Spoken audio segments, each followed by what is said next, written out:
All right, good morning, everyone. Today we're going to be going over responsive web design in HTML and CSS. We'll also be covering Bootstrap and different units of measurements to ensure that things stay in a responsive manner. So, something really useful that comes with Chrome. If we look at our DevTools here, at the very top of our DevTools, well, upper left-hand side, we can see this like laptop and phone icon. Well, if I click on that, I can actually select mobile devices or different screens that are available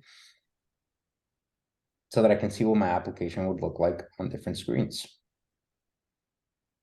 I believe the Surface Duo is actually the smallest one. Nope, this one would be the smallest one. All right, so I have this small screen. It's at 100%, and I have my index HTML here. Well, let's see what it looks like if I go ahead and add an H1 tag per se. Or actually, let's make this into a P tag.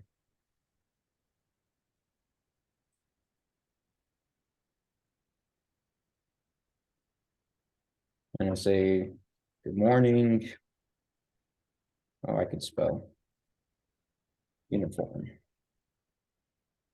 Okay, we see it update, and we're actually able to see it update pretty quickly. And I wonder if I take this screen off and I go back to my regular screen, well, we notice there's really not much of a difference between the two. If I go back to 100% here, everything's being pretty adaptive between this phone screen and my actual web desktop. Well, that's thanks to this meta tag that I have up here, where I'm telling it to grab the viewport and to adjust my content width to the device width. And then I give it this initial scale. So my initial scale is obviously 1.0, which 1.0 is in reference to just a regular desktop. And now if I comment this out, well, once I comment it out, we'll see a little bit of difference here. Once I go into my actual site here, we see good morning uniform. When I go here, well, now good morning uniform is almost completely gone. And I'm at 100% here, but it's still way too small. So when I bring this tag back, what it does is it says, oh, okay, well, the screen is obviously smaller. So in order to make things more scalable, or responsive, it's going to analyze the size of the screen and adjust the contents within it so that it's a little bit easier to read for the users. So that's what our meta tag is doing up there. Does anyone have any questions over a meta tag?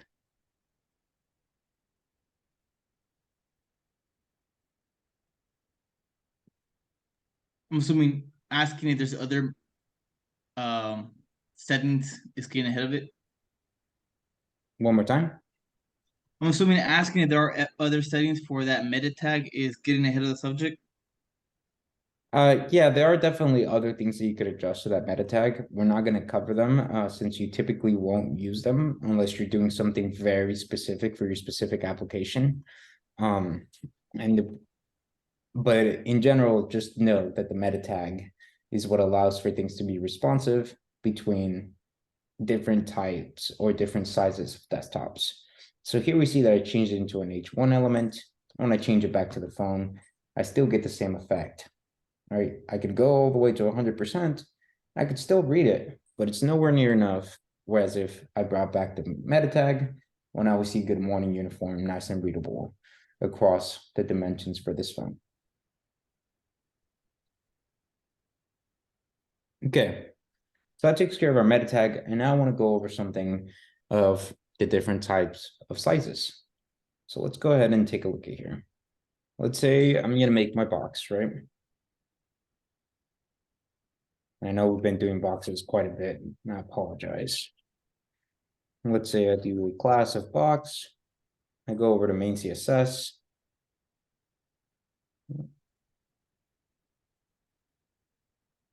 then I enter that box class. I go ahead and give it a border. And I give my border just a flat 5 pixels. I make it solid. And let's make it black since the background is actually white. Okay. So now we have 5 pixels, and now let's go ahead and give it an actual height and width. Well, let's give it a height, and let's make this height 35 pixels. And let's make this width also 35 pixels. Okay, so that's what it looks like here. That's what 35 pixels looks like on a phone. I want to turn it back. That's what 35 pixels looks like overall. Okay. Now, let's say that I was messing around with something like 135 pixels. Okay, we can see that also working. Now let's make it 335 pixels. Well, 335 pixels, I'm using up pretty much the entire phone. And here we can see that the width of this phone is 412 pixels, and I'm already using 335. Well, if I turn it back to my desktop, in my desktop, I'm really not utilizing that much of my actual desktop. So if I turn it back down, I would expect that square to get smaller and be a bit more responsive. So here's where the different units of measurements other than pixels comes in. So we have, for example, we have U height. And I could change them to both to be U height. And maybe I could turn them all to 35. Yeah, and we can see that at 35 U height, well, the square pretty much stays the same because my height is never changing. But if the screen was to get smaller and up and down, and I don't know how to mimic that in this perspective, maybe what we can do is grab it here. Yeah, so if the screen was to get smaller this way, interesting, it's not. Okay, so it looks like it's only showing this effect if I do it from the desktop. If the screen was to get smaller in the version of going up and down, well, then the vertical height, the view height is changing. And because the view height is changing, the square is getting smaller or it's getting bigger. But when I go to squeeze it from left to right, nothing's actually changing. All right, so let's take a look at what we can do. Well, maybe instead of using 35 view height and 35 view width, well, maybe I want to change it towards 35 view width for both height and width. Well, I'm going to get the same effect where now it's going to be responsive if I squeeze from left and right. But because I'm utilizing view width as my height, if I squeeze from top to bottom, nothing changes. All right. So now we're going to go into something called Vmin and Vmax.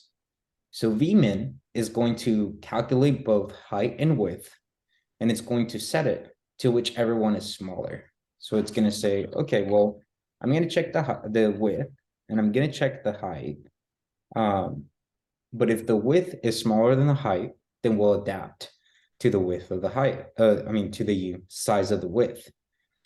And if the height is smaller than the width, then we'll adapt to the size of the height. All right, so now we see here, as I start squeezing it, starts getting smaller because at this point, somewhere around right here is where my width takes over because the width is smaller than the height. And if I start squeezing this way, we can see it immediately starts getting smaller because my height is smaller than my width. I could also change it to something like Vmax. And if we have Vmin, where it's calculating the smallest portion of the two, can anyone take a guess of what Vmax is doing? The biggest. Yeah, so Vmax will be taking the biggest. So now if I scroll down, if I move here, as I start making it smaller, we see that nothing's changing. Well, why is nothing changing as I'm making it smaller? What is it using as its default size? Is it using the height or is it using the width?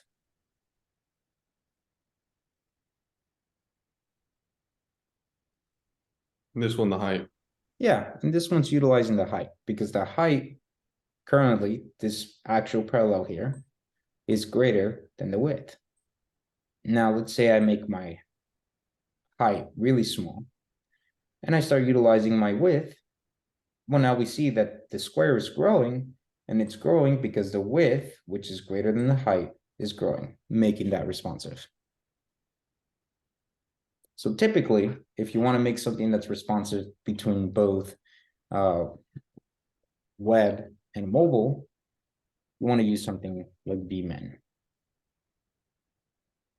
So now we can see here, as I move this to be smaller, it's responsive from up and down, and it's also responsive from left to right. Okay, so let's bring this back here. And let's go back into inspect tools. Okay, right. So now it's back into a phone, and you can see that even in a phone, it's able to be responsive and make itself smaller to be able to fit properly in the phone. And the 35 represents what kind of dimension? Is that percentage of the screen? Yeah, so 35 is representing whichever one is greater. So again, if it's utilizing width, it would be utilizing 1% of the view width. All right, or in this case, 35% of the view width. And if it's utilizing height, because the height is smaller than the width, then it would be utilizing 1% of the view height. Does that answer your question, Michael? Yes, it does. I was just curious what unit was attached, or what dimension was attached to the 35. And so you're saying it's a percentage of the view screen. Correct. Okay, perfect. So that takes care of our V's as far as view height and view width, Vmin and Vmax. Before I continue moving forward, I want to make sure that I answer any questions that there has been over anything that we've covered. So far, we've covered the different sizes as far as viewport references and what the meta tag is actually doing for us when we include it inside of our HTML. All right, so any questions? Yeah, I have a quick question. Of course. So for the Vmin and Vmax, so it's dynamic for PCs and then also for cell phones for mobile. Is there a best practice? Do people still define the height and width with normal pixel sizes, or do they always use Vmin, or does it just depend? Is there a best practice, or just does it depend on the application? So the majority is definitely, it depends on the application. But if I were to try to flatline it and try to say this is always the way you should go, I would always say to go with something that's a responsive design, and that's a responsive unit of measurement, such as Vmin or view height, view width. One of those ways of doing it, or maybe even utilizing RAM or EM. Because as I just demonstrated, if I were to try to use something like pixels, well, the amount of space that something utilizes in pixels inside of my desktop isn't the same amount of space that it utilizes inside of a phone that's traveling to my website. Does that answer your question, Dave? Yeah, thanks. Of course. Any other questions? I got a quick one. So do you still use you say you don't want to use pixels for different like displays, but what about like borders? Like those always have to be pixels though, right? Or does that really matter about borders when you make those? Yeah, that's a great question. Well, let's say that I have this, and this is an actual image, right? So let's turn it into an actual image tag. Let's see. Let's look at some memes real quick and grab something really fast. Sure, let's go with this one. Why not?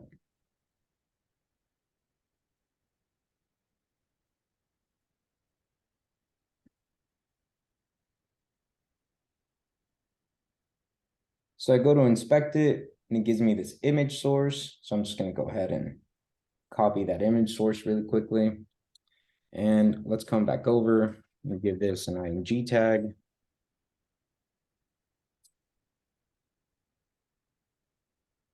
Let's close it and give it an src and paste that URL that we were given. Okay. So now we see this picture populate, right? And it has a border. Well, currently right now in main CSS, my border is defined by pixels. And we can see that the border looks pretty thick in comparison here. And let's say I go back to my site and I open this up. Well, we can see that now the picture's pretty big in reference to the border. So what if I wanted my border to always be reflective of the picture?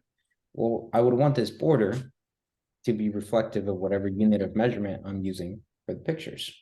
So we can see here that if I use 5 Vmin, it still gets pretty thick. So maybe I want something like 1 Vmin. right? And now regardless of how big or small my screen is, the border is still the same size in reference to the picture. Does that answer your question, Mariam? Yeah, thank you. Of course. All right. Any other questions?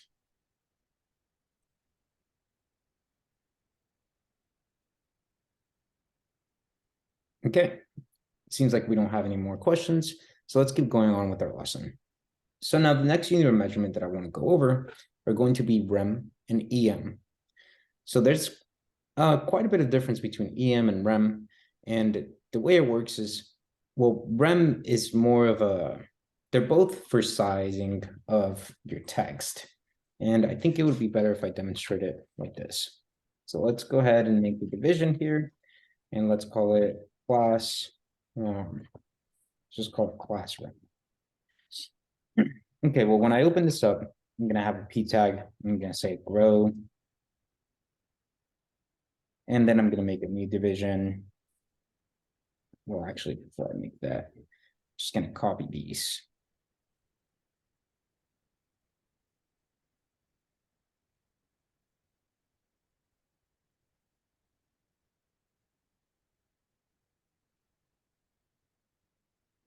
Okay, so we can see it being displayed here, right? But it's important to notice that they're all nested within one single REM class. So let's take a look at the console so that we can visualize it. And let me close this here. Okay, so I open up the body. We have the image tag, and here's our class of REM. So we see that the first div with the class of REM is holding the text of grow, and then it holds another division. Well, inside the second division, we can see the second row, which is nested, and then we see a third division. And inside of this third division, we see that final nested row. So maybe I can call it outer, middle, and okay. So now we can see all of them good, all of them kind of being displayed, and they're all the same font size, right?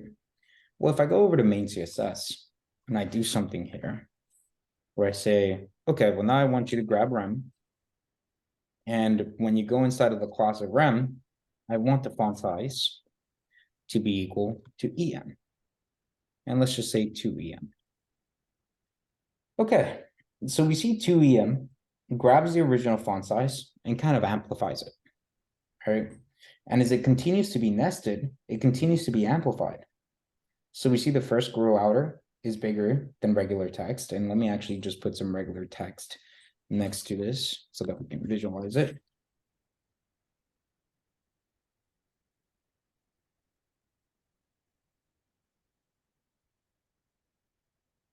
Okay, so there's the size of a regular text. We see that it basically doubles and turns into the outer. So EM is taking the original size of the text and doubling it, or its parent size of the text and doubling it. And now when we see that it gets nested, well, it doubles again because its parent had already doubled. So now it's doing a quadruple of what the original size was. So now we see grow middle is pretty big. And then finally, when it gets to grow inner, well, it doubles whatever is at grow inner, and it gets ridiculously big. Francisco, Okay. did you say that the doesn't grow is the parent of grow outer? So body is the parent. And because I have my paragraph tag inside of the body, the paragraph tag is adopting its font size from body. So REM is grabbing the font size from body, Okay. which is the same as doesn't grow, and then multiplying it as it continues to be nested. Does that answer your question, Ivan? Okay, got it.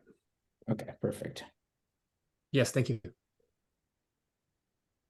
Could I see that in the CSS file again?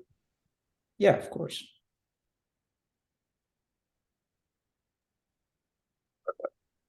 Cool, thank you. Yeah, so that's utilizing EM, right? Now let's say that I want to do something like REM. Well, REM multiplies it once, but then it also regulates it. So after multiplying it once, the rest of them are only being multiplied one time. And it's able to tell that it had already multiplied regardless of how nested it is.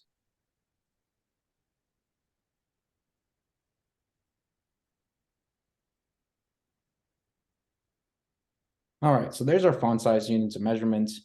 And now what we're going to go into is we're going to go into something like Flexbox. And we've already covered Flexbox quite a bit. So I'm going to just do a couple of examples here. And yesterday, I know we were tasked with building the tic-tac-toe. So that might be a good example. Let's go ahead and do that really quickly. And let's do that right above this doesn't grow. So let's do a div. And let's call it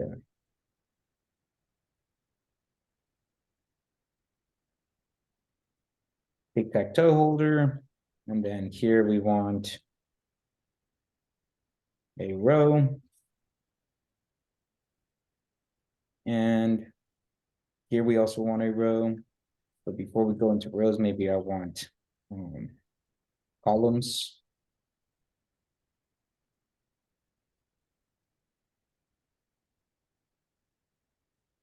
And I probably want 3 of them.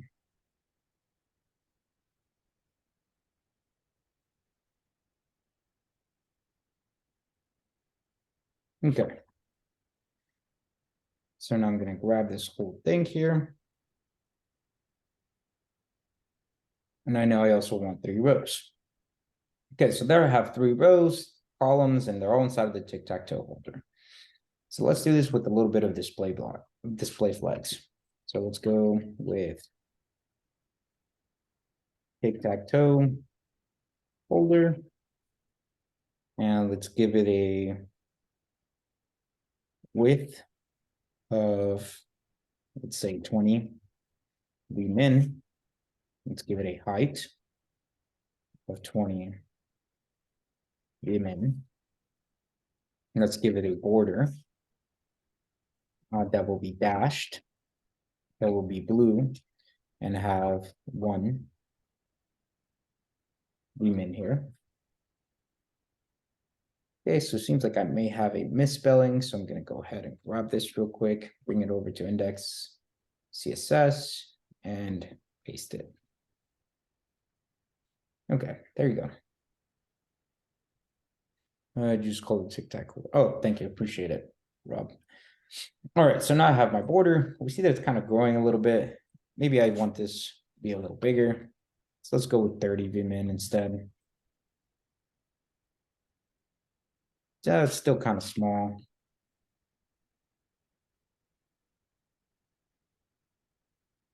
Okay, so now I have this 40 vmin, and we see it working the way I want it to. It's dashed and it's blue. Well, now let's go into rows.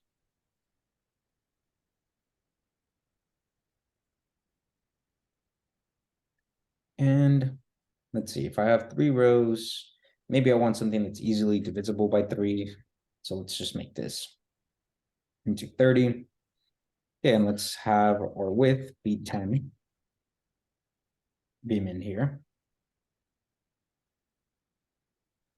And, or actually, our width would still be 30, but each row, the height would be 10 vmin.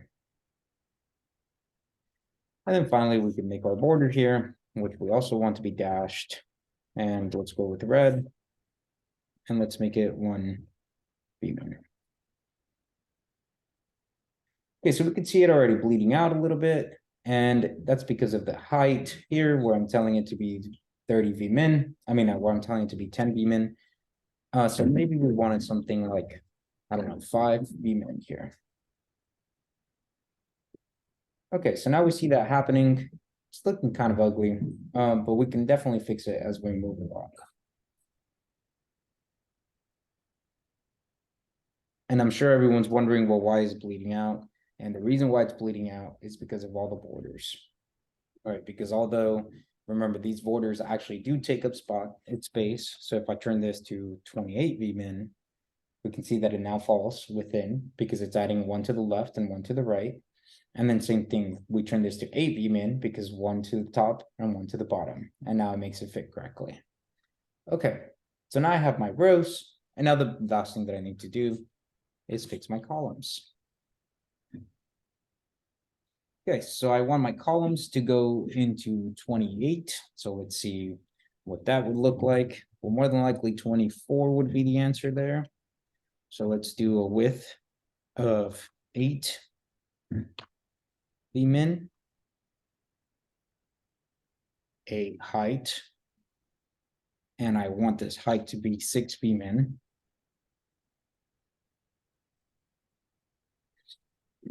And then I want the border to again be dashed to be purple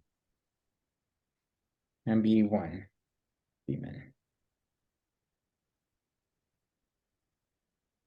Okay, so now we obviously have a problem. We have things overlapping with each other, and this isn't the behavior that we wanted. And that's because we haven't used Flexbox yet. So let's start utilizing Flexbox. So the first thing I'm going to do here in tic-tac-toe holder is I'm going to go ahead and use display flex. And after I display flex, well, I want to say that I want to justify or actually change the flex direction to a column. That's what we want. And inside each individual row, well, I also want there to be a display flex so that I can see the 3 rows. So now I see 3 rows with 3 columns for each one, and we can visualize our tic-tac-toe coming to life. Does anyone have any questions over the flex?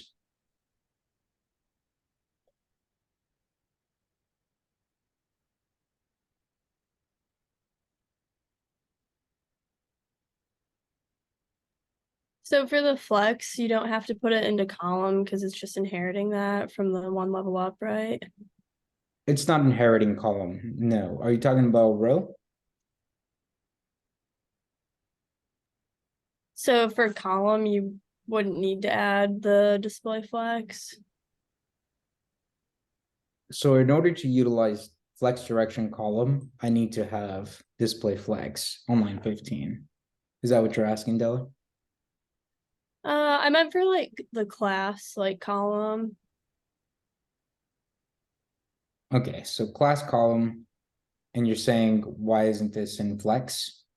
Yeah, like why didn't you have to add that? Yeah, because what I'm flexing is the row, and the row is flexing flexing its content. The child isn't what's being flexed, it's the content of the parent that gets flexed. Does that make sense? Yeah, that makes sense. Okay, perfect. Do you need flex direction in the row? No, I don't need flex direction in the row. And the reason why I don't need flex direction in the row is because by doing flex, its default setting is to do it into a row. So if I were to take off flex, we can see that it turns back into display block. And that's why everything falls from top to bottom. And by bringing display flex in, well, that's what makes it go from left to right.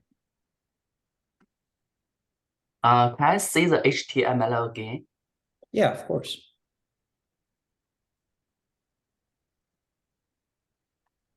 The column is inside the row. Okay, gotcha. Thank you. Yeah.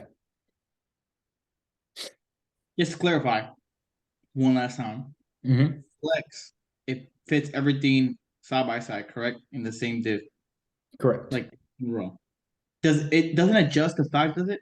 Or does it adjust it so it can fit all in there? Yeah, so we'll adjust it as long as its content allows it to adjust. I don't think we'll get to see it because we're utilizing vmin, and vmin is a responsive unit of measurement. But if I wasn't utilizing vmin, then it would try to adjust it as much as it can.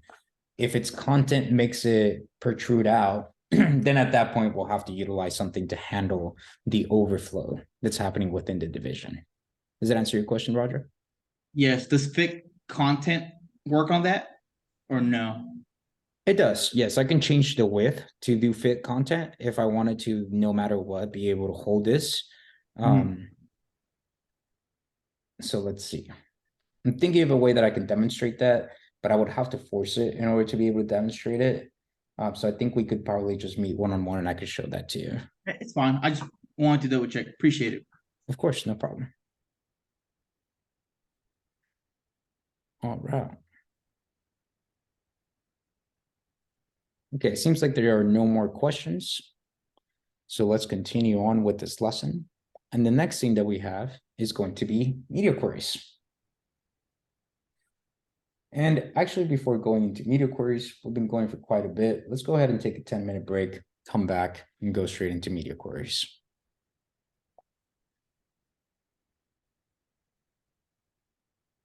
All right, welcome back. Now we're going to go ahead and go over something called media queries. And as we can see, although our site is responsive, every now and then we're going to want to change things so that things can be visible in a specific manner. So let's go over an example here. Currently, we have this image and this tic-tac-toe holder, right? Well, maybe I want to put them each inside of a div.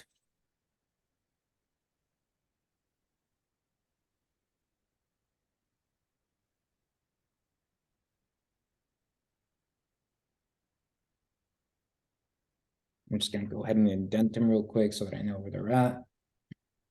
Okay, so they're each inside of the div, and maybe I want to give them a class of pick and tick. Okay, so let's grab that real quick. If I go over to main CSS, well, let's say I'll make the class. And after making the class, I give them something like a display flags. Okay, so now they're next to each other. And as I go ahead and make this bigger or make it smaller, maybe I only want them to be next to each other if my screen is a specific size. And after that size is too small, then I would want it to break down to the bottom. So here's what I can do. I can go ahead and make this media query. I can say at media query. And first, let's actually analyze how the screen works. So let's go with min width. And in this min width, I'm going to specify the pixels. So for now, let's say 800 pixels. And let's make the body have a background color of gray. Okay. So I'm setting a condition. It's kind of like an if statement. So I'm saying if the width is 800 pixels, and let's look at what we have here. So currently I'm at 500 pixels. So I'm saying if the width is 800 pixels or more, then apply the CSS styles that are right under it, right? So currently I'm at 500 pixels. So now I'm growing. Now I'm at 743. And we see that as soon as I cross the 800 threshold, well, now the background turned into a gray background. And that's working with min width.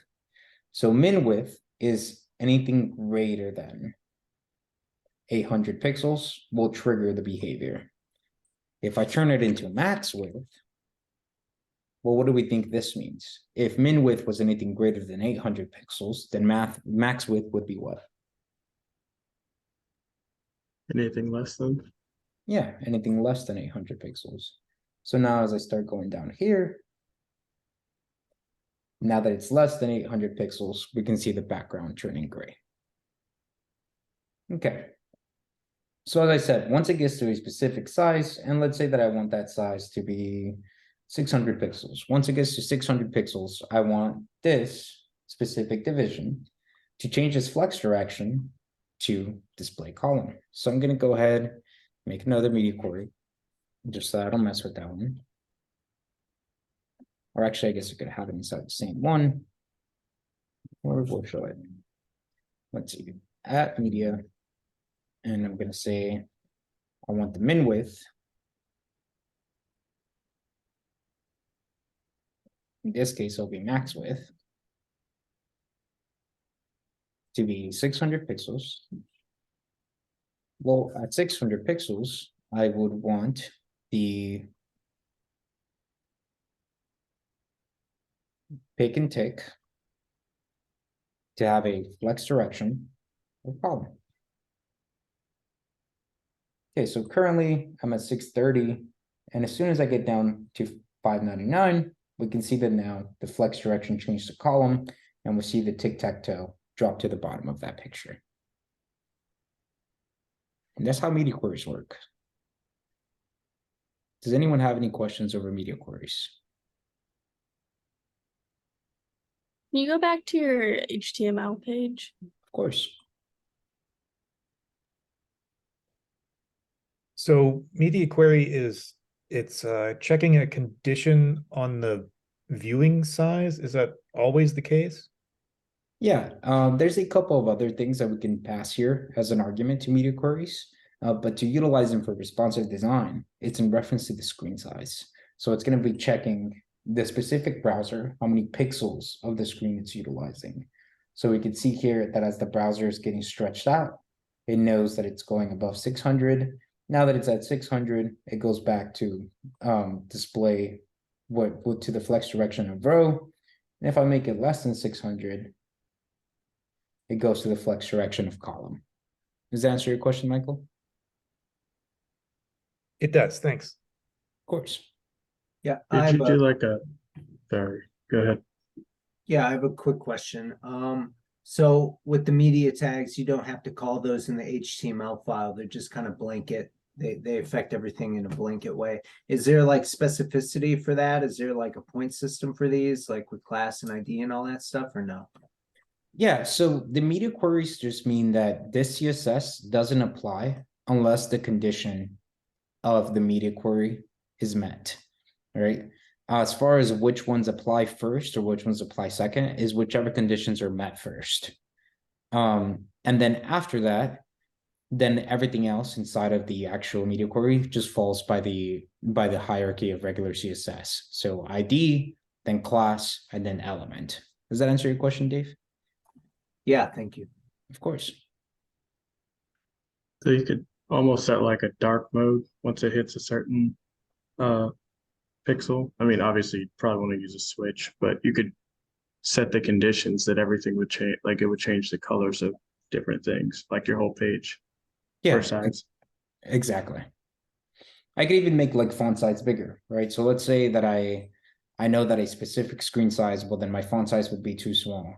Well, I could change it in here so that the font size will grow once the screen gets small enough. Okay. So I have a question. I think I pretty much have the same thing that you've written down.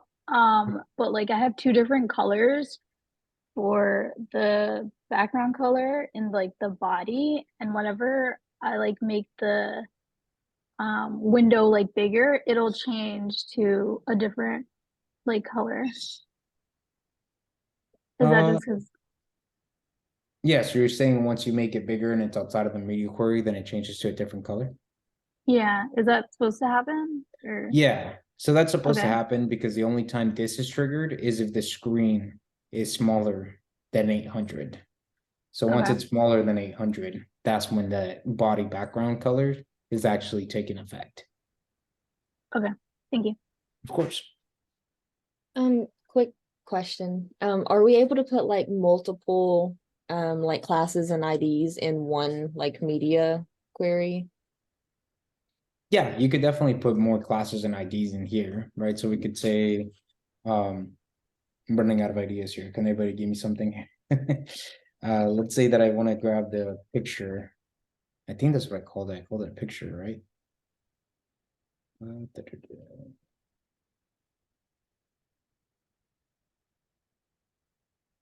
I think it's box. It is box. Thank you. Yeah, so I can grab box here. And I can give it like a border radius. And I can give that border radius 100%. That way it's always turning into a circle. So then that way, as I stick out, turns back into a box. And once I'm inside of the 800 pixels, it turns into a circle. Is that the question you were asking, Katie? Yes, and then Okay. small follow-up, how you have like the max width 800 pixels, or is it only like one thing in there, or would we be able to put like two conditions in there? Yeah, stick to one condition for each media query, and that's just to ensure that you don't get unexpected behavior. Okay, cool. Thank you. Of course. All right, let's go ahead and keep pushing here. The next thing we have is styling with Bootstrap. So far, we've done everything kind of by hand. And we've designed our own websites with everything pretty much with just pure HTML and CSS, which is a good thing because now we have the baseline of understanding what's actually happening in HTML and CSS. But as we know, programmers are fantastic and they figure out better ways to do things all the time. So they created this thing called Bootstrap. And if I go to Bootstrap, and I'm going to actually go into the docs, I'm going to open this in a new tab here. If I go into the docs, well, I can see that they have a couple of different stylings. And they have different things that I can use. So let's say I want to go into, yeah, let's say I want to grab some forms, right? Well, I can look at, oh, sorry, I just went to tables. I can look at different forms, and here they provide this nice form, and they provide all the divs and classes and everything that I need for it. But even though it provides me the classes and IDs, well, where's that styling coming from? Well, the way Bootstrap works, I'm sorry, there's a question on the chat. Oh, I apologize. Can somebody please fill in grace while I continue with the lesson? So now here's Bootstrap. And the way Bootstrap works is even though it provides all of these components for us, it's referencing a specific class. And Bootstrap knows that we don't have those classes available to us. So it provides us this link tag here. And this link tag, as you can see, the href is being directed to somewhere in the Bootstrap site. So it's grabbing this Bootstrap CSS style sheet. It has a relationship with style sheet, and it's allowing us to be able to utilize their style sheet in our program. So I'm going to add this link tag here. And as we know, we want it in the header, but we want our main CSS to be like the source of truth. So because we want our main CSS to be the source of truth and overwrite anything that comes from Bootstrap, we're going to put the Bootstrap tag first, and then afterwards, we'll put our main CSS. So this way, when the HTML is being read by our browser, it's going to run here. It's going to see that we have the Bootstrap tag, and it's going to bring all the CSS in from Bootstrap. And then it's going to go into our main CSS and overwrite anything that came in from Bootstrap that we may want to overwrite. Okay, so now I have Bootstrap connected. And let's say I want something fun here. So now that I have Bootstrap connected, I can go back to the docs. And in the docs, they have this thing called cards. Maybe I can find them. There you go. So I have this card. And I'm just going to grab this card real quick. I'm going to copy the HTML. I'm going to move here. I'm going to do it at the very top, right after good morning. And I'm actually going to separate it quite a bit so that it's visible and I know that it's not connected to anything else.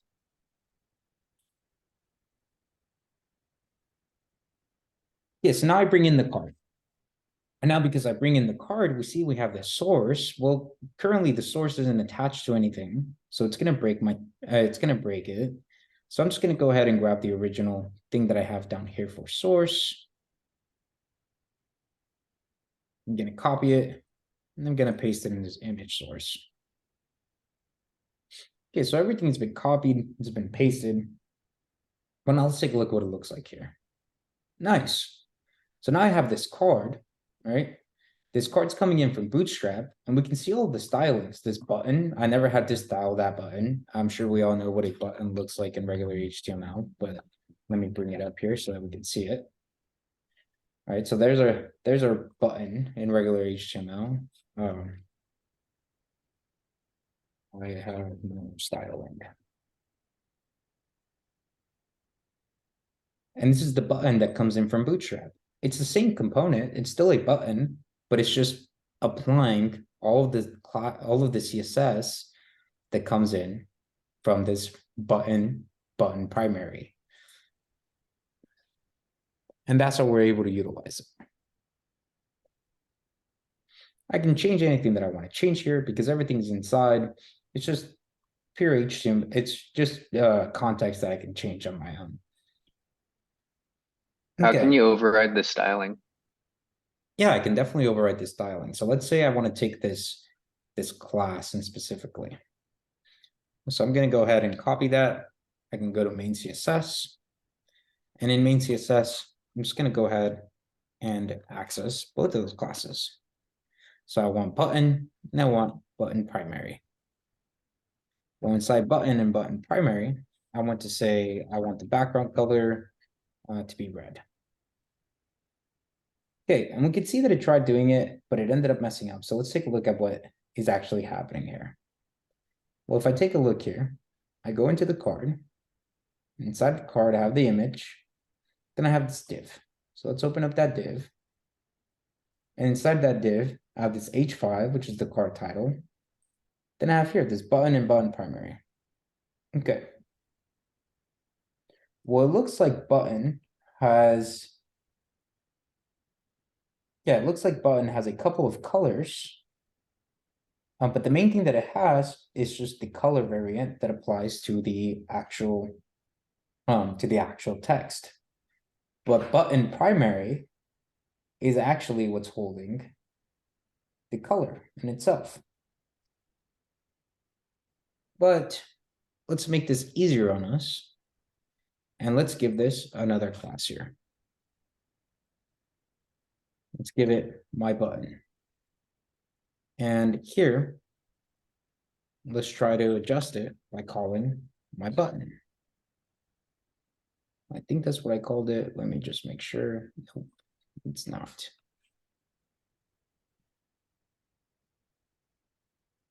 Yeah, now we can see that the background color turned red. If I hover over it, it still has all of the rest of the Bootstrap stuff because I'm not accessing everything else. But this is a quick example of how I can override some of the CSS that comes in from Bootstrap. Notice that my class, my button class, the one that I created, is the last one that is mentioned inside of this class area. And because it's the last one that is mentioned, it knows that it's supposed to overwrite the following two to the left side. Do these Bootstrap things, are they already responsive? Yeah, so with Bootstrap, are they already responsive? Well, let's take a look here. Let's turn this into a mobile application. Well, we turned it into a mobile, and we see that it's pretty responsive. It's not necessarily the perfect size, but let's take a look at what they look like in other screens. Okay, so regardless of what screen I go to, they seem to occupy a reasonable amount of space in reference to their original size. And they seem to be a little responsive, but not necessarily as much as we would want them to be. And I believe there was a follow-on question. I just heard a mic turn on. It wasn't a question. I was just gonna say, if you did like in the dimensions, if you did responsive, responsive one, you wouldn't have to click through them. You could just like move it like that if you want. Yeah, thank you. Appreciate it. Yeah. Just so you didn't have to move the browser every time. Perfect. Yeah, so we could see here as I'm moving the screen size, it's not necessarily, well, we do see it being responsive, right? Once it gets too close, well, we can see it gets smaller and smaller and smaller. But I believe that's just because of our H1 meta tag that's applying it. But Bootstrap is generally a lot more responsive than just pure HTML and CSS. Yes, of course, Brenda. Let me pull that up. Okay, so this is a pretty simple and straightforward Bootstrap component. But now let's take a look at something that takes in some logic, right? Or something that's actually kind of cool. Well, let's go take a look at something like the carousel.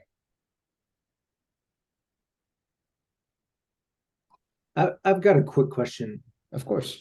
So I'm not sure if I missed something, but with Bootstrap, you went to the button and you found the HTML code and then you pasted that into your DOM.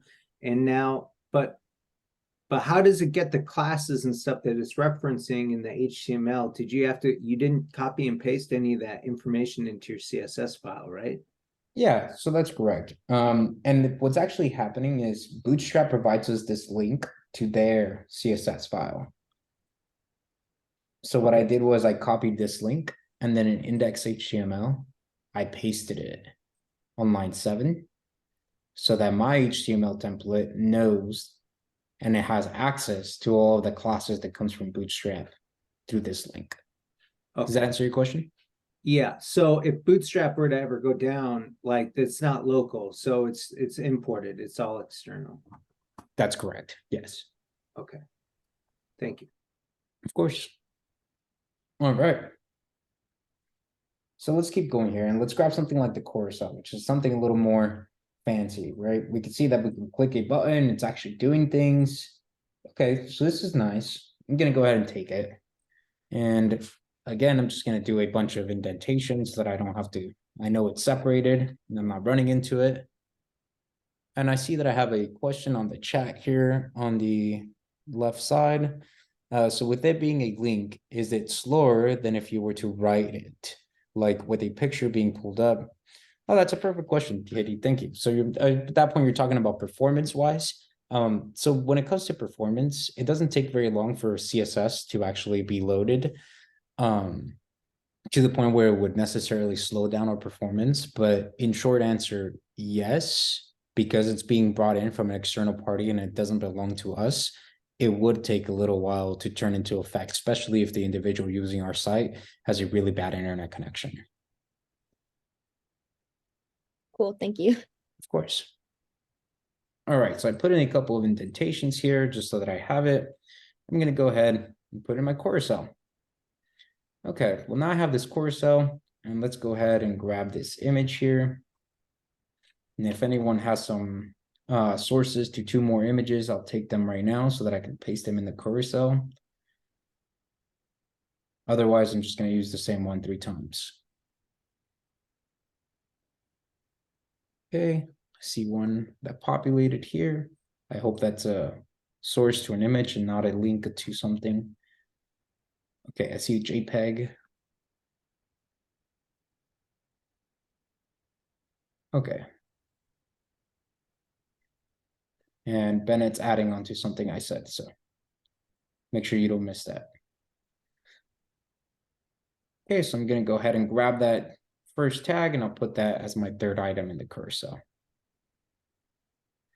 Okay, so now I expect to see my original item, something, I don't know what it is, that Brenda sent us, and then we have our 3rd item. Well, now let's take a look here. Okay, I'm going to go ahead and knock out of this desktop thing.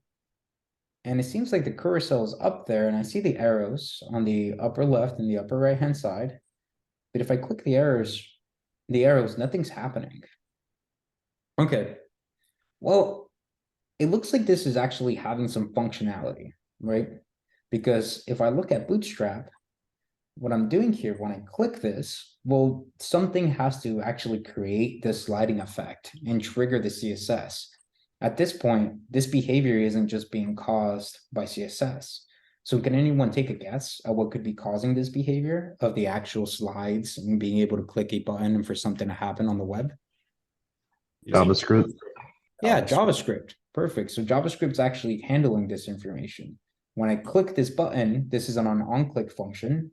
And when I click it, the actual JavaScript function is being triggered to make the carousel spin. Well, just like the link tag to the CSS for Bootstrap, Bootstrap also provides us a tag for their script, which is attached to their JavaScript. So I'm going to go ahead and grab this. And now when it comes with scripts, we want them to be the very last thing in our body. And the reasoning for that is because we want our entire site to load first before having our site worry about anything that has to do with JavaScript. So if we put the script at the top, the site is going to take longer to load because it's going to try to say, okay, well, before I get to any of the HTML, I have to compile all of this JavaScript and ensure it's all working properly. And then I could get to the HTML. Whereas if I put it at the very bottom, it's going to render all of my HTML first. And while the user's scrolling around on my site, the JavaScript is getting compiled. So I'm going to go ahead and place it here at the very bottom of my body. And now I have the script tag. Well, now I can go over to the response. I'm just going to refresh it just in case. Now, if I click it, we can see it rotate to the second picture and then to the third picture. All right.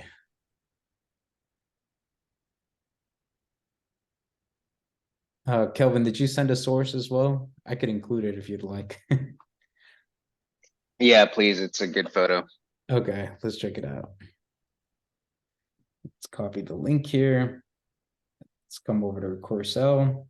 Now let's make this into our third picture. Okay, let's do it. It's PG. It's our class president. Oh, okay, perfect. So now we go over here. Oh no, it's broken. It doesn't seem to be. Is it an actual source or is it just a link? It seems like it's just a link. It has to be an actual source to that picture. If you right click the picture, it should come up under the SRC. All right, let's Does that see. work? Let's check it out.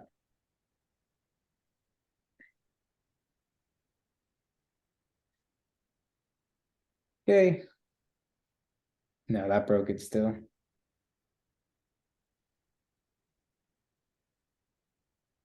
Oh no, no, it's not loading properly.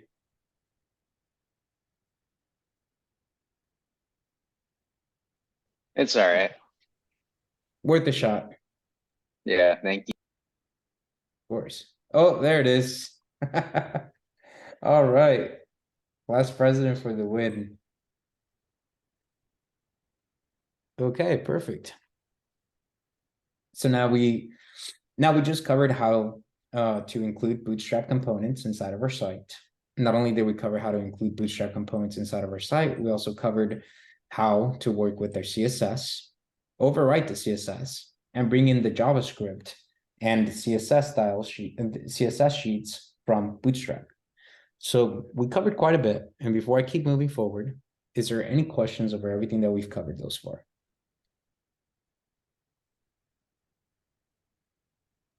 I had a quick question.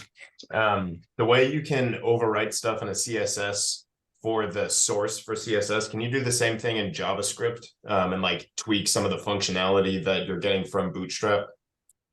Yeah, that's an excellent question. And unfortunately, I'm going to go ahead and say no. And the reasoning because I'm saying no, well, let's take a look at this carousel, right? We have this button and we can see that the button doesn't really have a way that it's calling the function. So we don't have access to that specific function. And Bootstrap did that on purpose to ensure that, you know, we as developers don't go in there and try to mess around with their stuff.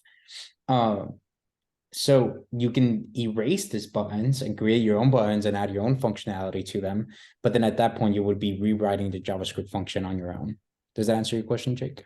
Yeah, it does. Thanks. Of course. All right. Any other questions?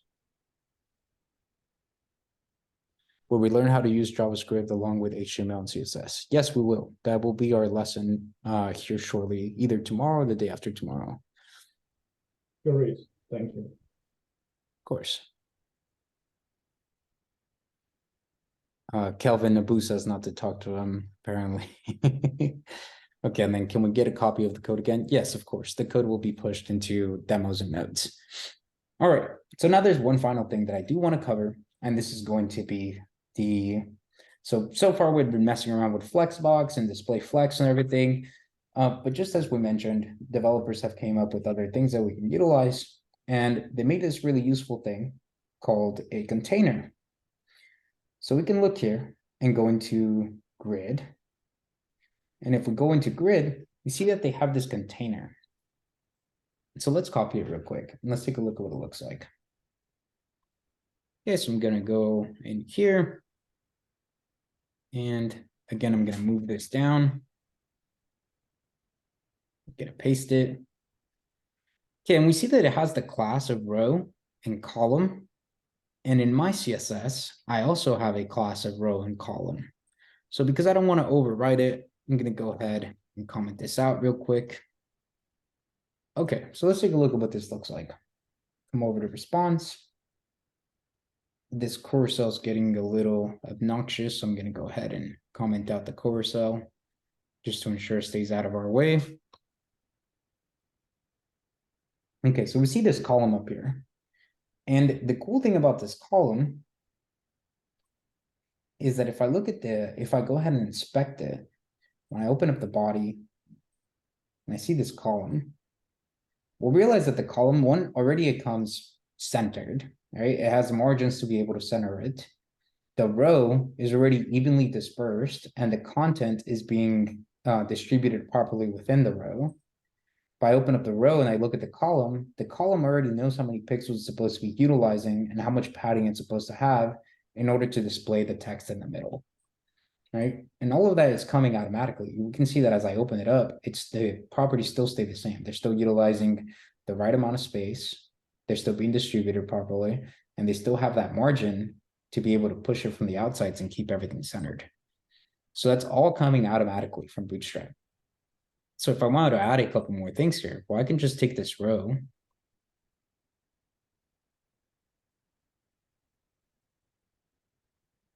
And let's make another 2. When I have 3 columns, and I didn't have to mess around with anything that had to do with flex or flexbox or anything like that. It just comes automatically. I have that margin, which I could get rid of if I really want to. And I can see that each individual row has 3 columns inside of it and that the columns are being distributed properly. So this is great. This is a very good example of how Bootstrap can be super helpful to us. Now, another really cool feature about Bootstrap is that currently right now I just have them set to col. So column or COL is just standing for its automatic properties, meaning it's going to automatically distribute itself to kind of divide itself depending on how many columns there is. So for example, in this row, if I were to take off one of them, we can see that now that secondary row only has 2 columns and they're evenly spread out throughout the row. Well, I can do a little bit more than that. I can also change how much space within the column each one of them take up. I can look down here and look at the different properties that they have. And this is the good stuff. So here it's telling me the grid options. So I can make it extra small, small or medium, whatever I would like. And it tells me how to actually specify it. Well, I can specify it by saying the class prefix, which is the col, and then after that saying -sm. So let's go ahead and turn this one into an SM. And that should be, oh, I apologize. I'm just going to mess around specifically with the top row. When I made it an SM, I want to take a look here. We see that nothing has really changed. I can refresh it just in case, but nothing has really changed, right? Everything's still pretty much the same. And the reason why nothing has changed is because I'm not done yet. I'm not done actually specifying what's supposed to happen afterwards. Well, after it does SM, it's also expecting for you to provide a size. And it's telling you here that the number that you can add up to will be 12. So I could give this 12, but then that would take up the entire thing. And I know I have these other 3. Well, what if I make this 6? Let's take a look here. All right, so now we have this div. And inside of this row, we have this first column, and it's taking up 6, meaning that the other 2 only have 3 cells out of the 12 available to them. So 6, 3, and 3. All right. Well, now let's go back here to index.html, and let's say I turn this into SM, and I make this one 4. Ooh, actually, let me turn this one into 6 as well. Okay, so now we see 6 and 6, but this middle column isn't collapsing properly, right? We would expect the middle column to collapse. So maybe we can specify that as well. Maybe we can say SM, make it 2. So that makes it smaller. And let's make this one 4. And now we have a total of 12. So again, we see our first column here with SM6, and it's taking up half of the space of this row.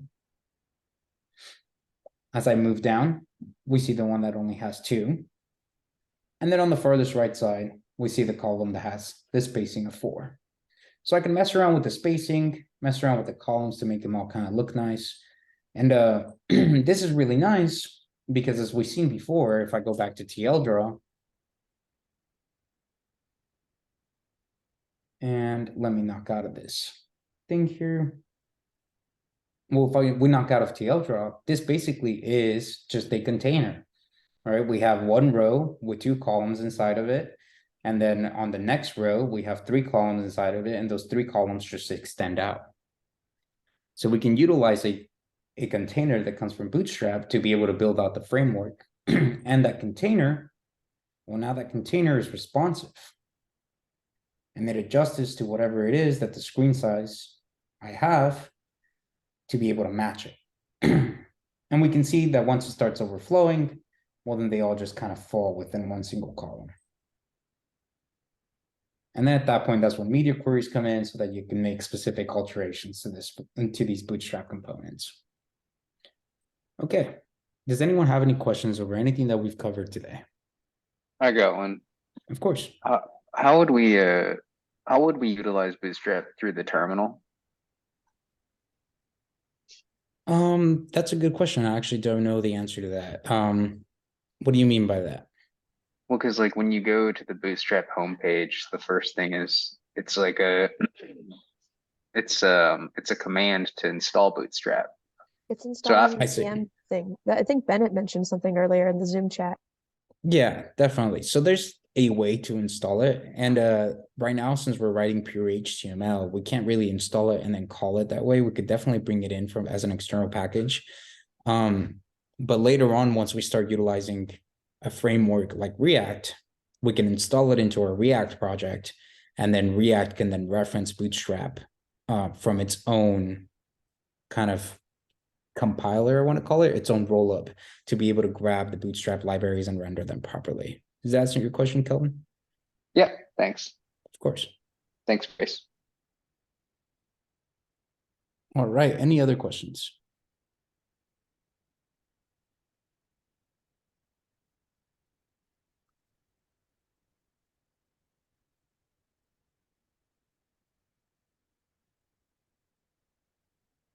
Okay, if there are no questions, I'm going to go ahead and pause the recording for the time being.